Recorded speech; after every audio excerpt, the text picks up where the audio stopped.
अनायास भी, अकारण भी वो मौजूद हो जाता है। न उसे भी हम जीवन और अस्तित्व के बाहर न छोड़ पाएंगे। इसलिए अब हम ताओ को क्या कहें? तो लाओस से अपना पहला सूत्र कहता है। उस सूत्र में वो कहता है, जिस पथ पर विचरण किया जा सके वो सनातन अविकारी पथ नहीं है। जिस पथ पर विचरण किया जा सके। अब पथ का अर्थ ही होता है कि जिस पर विचरण किया जा सके।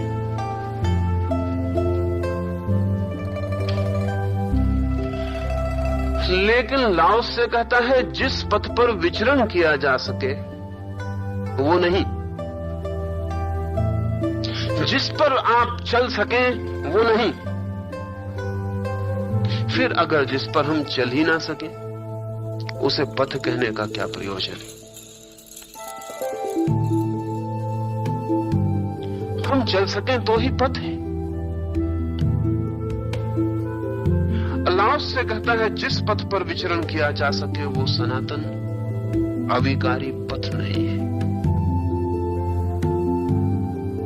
बहुत सी बातें इस छोटे से सूत्र में हैं। एक, जिस पथ पर चला जा सके, जिस पर चलने की घटना घट सके, उस पर पहुंचने की घटना न घटेगी। क्योंकि जहां हमें पहुंचना है वो कहीं दूर नहीं, यहीं और अभी है। अगर मुझे आपके पास आना हो तो मैं किसी रास्ते पर चल सकता हूं, लेकिन मुझे अपने ही पास आना हो तो मैं किस रास्ते पर चलूंगा? और जितना चलूंगा रास्तों पर उतना ही भटक जाऊंगा, अपने से दूर और दूर होता चला जाऊंगा। जो आदमी स्वयं को खोजने किसी रास्ते पर जाएगा वो अपने को कभी भी नहीं पा सकेगा। तो कैसे पा सकेगा? अपने ही हाथ से खोज के ही कारण वो अपने को खो देगा। जिसे स्वयं को खोजना है उसे तो सब रास्ते छोड़ देने पड़ेंगे, क्योंकि स्वयं तक कोई भी रास्ता नहीं जाता है। असल में स्वयं तक पहुंचने के लिए रास्ते की जरूरत ही नहीं है। रास्ते की जरूरत तो दूसरे तक पहुंचने के लिए। स्वयं तक तो वो पहुंच जाता है जो सब रास्तों से उतर के खड़ा हो जाता है। जो चलता ही नहीं वो पहुंच जाता है।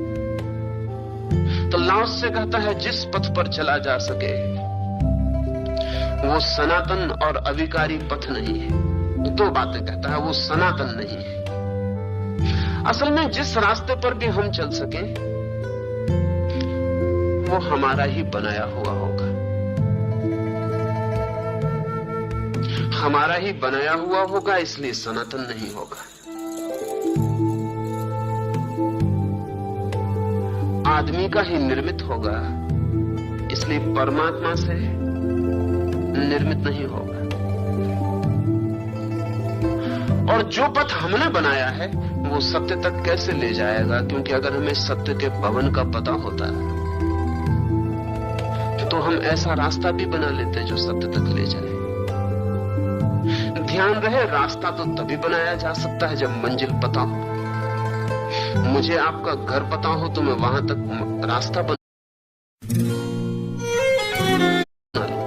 लेकिन ये बड़ी कठिन बात है। अगर मुझे आपका घर पता है तो मैं बिना रास्ते के ही आपके घर पहुंच गया होऊंगा, नहीं तो फिर मुझे आपके घर का पता कैसे चला है? इजिप्ट के पुराने सूफियों के सूत्रों का एक हिस्सा कहता है कि जब तुम्हें परमात्मा मिलेगा और तुम उसे पहचानोगे तब तुम जरूर कहोगे कि अरे, तुम्हें तो मैं पहले से ही जानता था। और अगर तुम ऐसा न कह सकोगे तो तुम परमात्मा को पहचान कैसे सकोगे? Recognition is impossible. रिकॉग्निशन का तो मतलब ही ये होता है, अगर परमात्मा मेरे सामने आए और मैं खड़े होकर उससे पूछूं कि आप कौन हैं, तब तो मैं पहचान ना सकूंगा।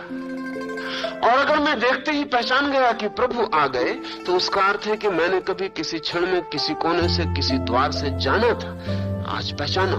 ये रिकॉग्निशन है। हम जाने को ही पहचान सकते हैं। अगर आपको पता ही है कि सत्य कहां है तो आपके लिए रास्ते की जरूरत कहां रही? आप सत्य तक कहीं पहुंच ही गए हैं, जान ही लिया है। तो जिसे पता है वो रास्ता नहीं बनाता, और जिसे पता नहीं है वो रास्ता बनाता है। और जो नहीं जानते उनके बनाए हुए रास्ते कैसे पहुंचा पाएंगे?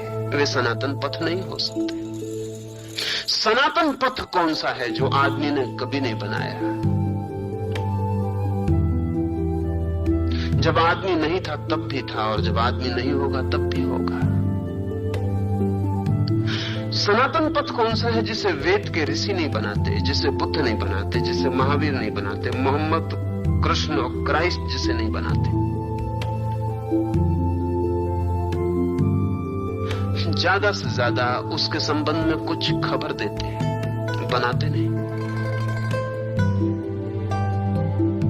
इसलिए ऋषि नहीं कहते कि हम जो कह रहे हैं वो हमारा है। अल्लाह अपनी बीमारियों को लेके चलता है, इसे भी थोड़ा समझ लेना जरूरी है। जो बीमारियों के बाहर हो गया वो चलता नहीं, चलने की कोई जरूरत न रही, वो पहुंच गया। जो बीमारियों से भरा है वो चलता है। चलता ही इसलिए है कि बीमारियां हैं, उनसे छूटना चाहता है। बीमारियों से छूटने के लिए ही चलता है। जिस रास्ते पे भी चलता है वहीं उसी रास्ते को संक्रामक करता है। जहां भी खड़ा होता है वहीं अपवित्र हो जाता है सब। जहां भी खोजता है वहीं और धुआं पैदा कर देता है। जैसे पानी में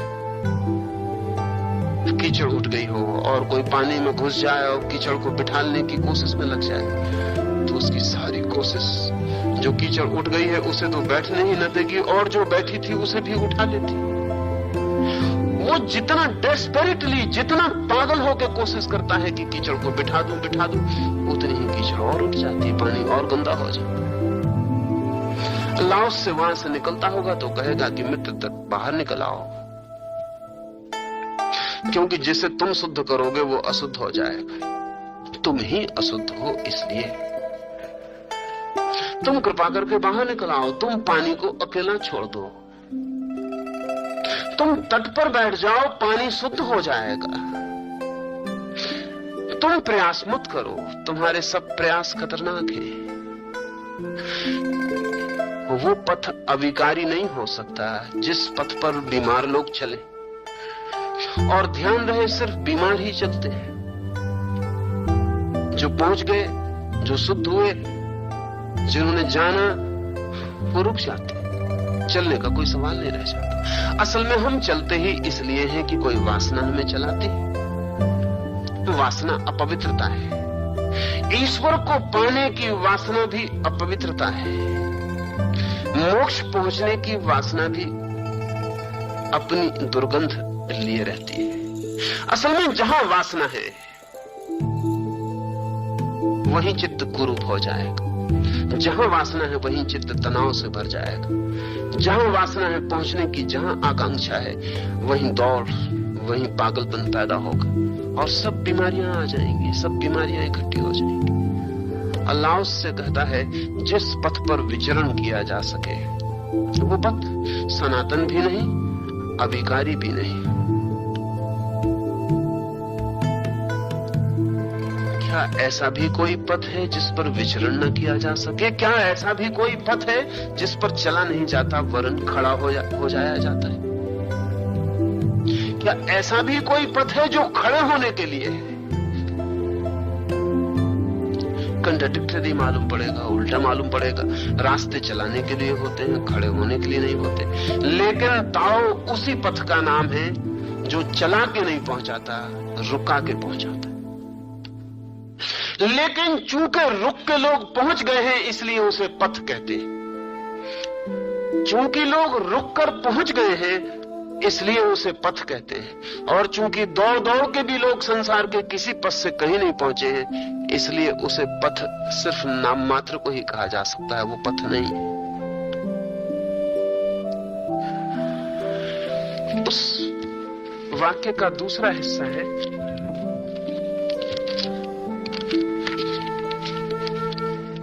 जिसके नाम का सुमिरन हो वह कालजयी एवं सदा एक रस रहने वाला नाम नहीं। The name which can be named, एक मित्र को हम मुसलमान कह सकते हैं क्योंकि वो मस्जिद में मिलता है, मंदिर में नहीं मिलता। वो आदमी मंदिर में भी मिल जाए, वो आदमी गुरुद्वारे में भी मिल जाए, वो आदमी चर्च में भी मिल जाए, वो आदमी एक दिन तिलक लगाए हुए और कीर्तन करता मिल जाए और एक दिन नमाज पढ़ता मिल जाए, तो फिर मुसलमान कहना मुश्किल हो जाए।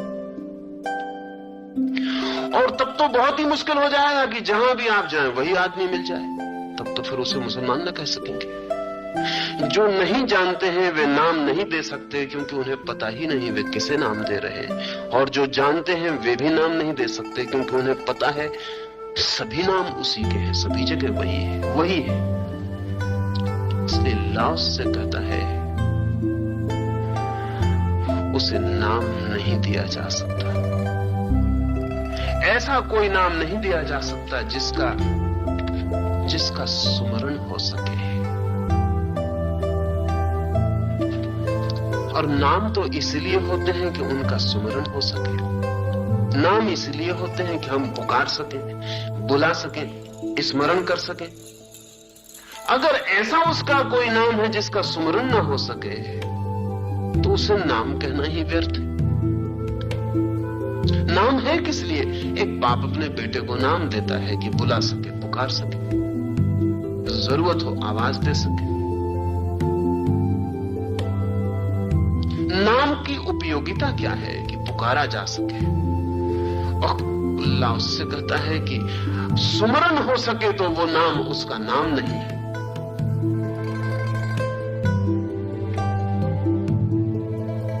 सुमरण के लिए तो लोगों ने नाम रखा है, कोई उसे राम कहता है, कोई उसे कृष्ण कहता है, कोई उसे अल्लाह कहता है। सुमरण के लिए तो नाम रखा है इसलिए कि हम जो नहीं जानते उसकी याद कर सकें, उसे पुकार सकें। लेकिन हमें जिन्हें उसका पता ही नहीं है, हम उसका नाम कैसे